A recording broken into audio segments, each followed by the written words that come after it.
So this is some of the roving I got back from the mill, and it is just chock full of VM. Like, I was seriously spending more time picking stuff out of it as I went rather than actually spinning it. So like it was driving me crazy. So I decided to comb it and make a comb top out of it instead of trying to continue to spin it. So I've been making cute little nests like this one. See how clean and pretty that is? Oh, so much better. All right, so what I do is I take a length of it, which is, I don't know how long it is, but for me it's pretty much just across my knees. I straighten it out and put it together. And then I fold it in half, so that nice little short piece. And I load it on my comb from there. So I start with the folded over piece to get that on because that kind of attaches quite nicely.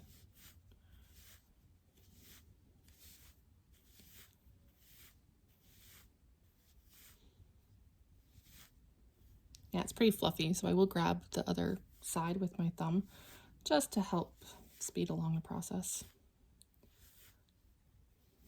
And then when I get to the end, I go back to the folded over pieces and put those on. So yeah, that's nice and full. That's about the right amount. And then you comb it just like you normally do. You start on the outer edges and you work your way in.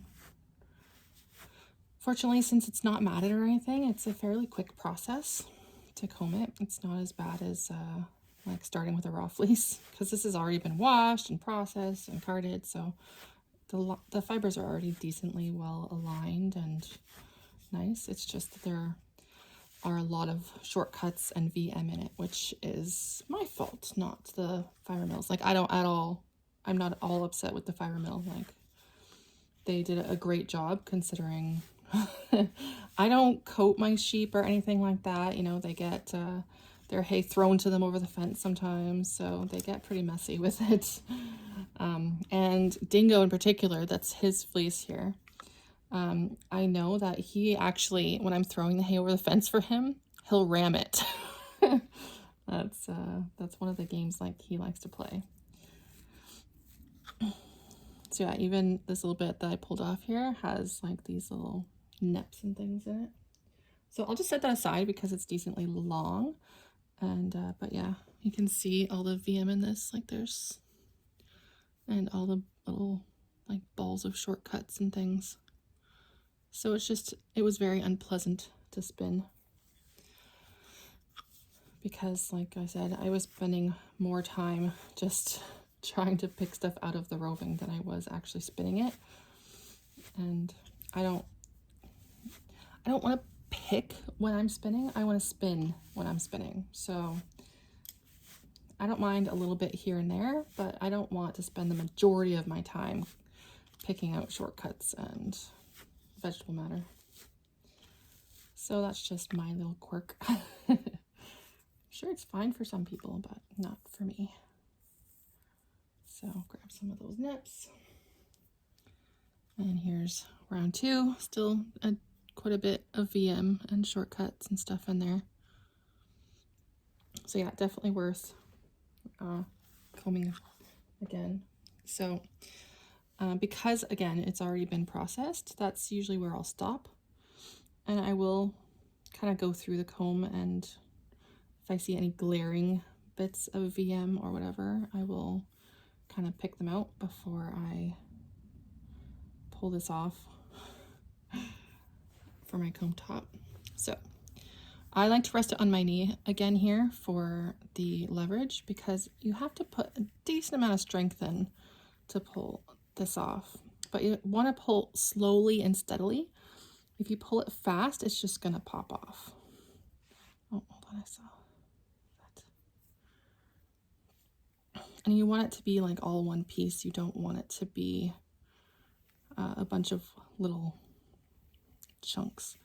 Otherwise, it won't spin as nicely. Whoops. See, like that. I pulled too hard and it popped off instead of going steadily. So that's an example of what not to do. But actually, that's a pretty decent length, so I'll probably leave that.